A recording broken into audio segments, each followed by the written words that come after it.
What's up, everyone? Welcome to Power Play with CJ. Today we're going to focus in on the Los Angeles Kings winning the Stanley Cup, their second in 3 years, to become only the second team to win multiple Stanley Cups since the 2004-2005 NHL lockout, obviously joining the Chicago Blackhawks, who vanquished them last season, and then they returned the favor this year. I mean, LA is the most YOLO team ever. I mean, let's be honest, they kind of don't bring it in the regular season, because if you played the way they do in the playoffs in the regular season, you'd be dead by Christmas time at the latest.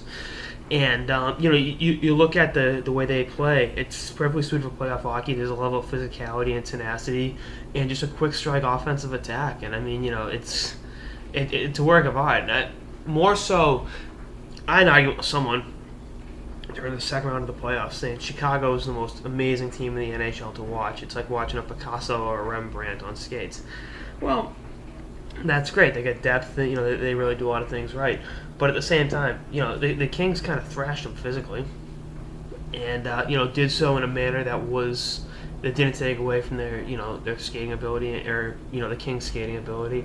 They're not the fastest team, but they've got some speed to the outside. Obviously get Marian Gaborik, but even like guys like Trevor Lewis, really living with speed. And I tell you, Jeff Carter's faster than he gets credit for. He was on a lot of loose pucks. I don't think he scored. He didn't score in Game 5, but he was always in the mix. Always outskating defensemen, getting those loose pucks, creating scoring opportunities.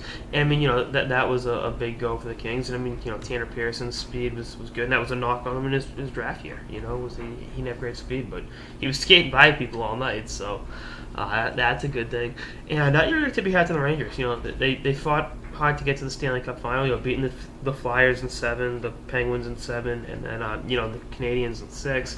I think whoever, I said it pretty early on in the conference finals against the Blackhawks. Whoever won the West was winning the whole damn thing, and I would have said that regardless of who won the East. Whether it was the Bruins, Montreal, even like Pittsburgh. The Kings were just going to the Kings or Blackhawks were just going to thrash whoever got there, and that was the case. It was from start to finish just pure and total physical domination. The Rangers showed some fight winning Game 4, but I mean, it was this close from overtime, and they'd won in overtime. They won it at Madison Square Garden, but I'm sure the Kings are secretly glad they lost that game so they could win it in Los Angeles in front of their home fans.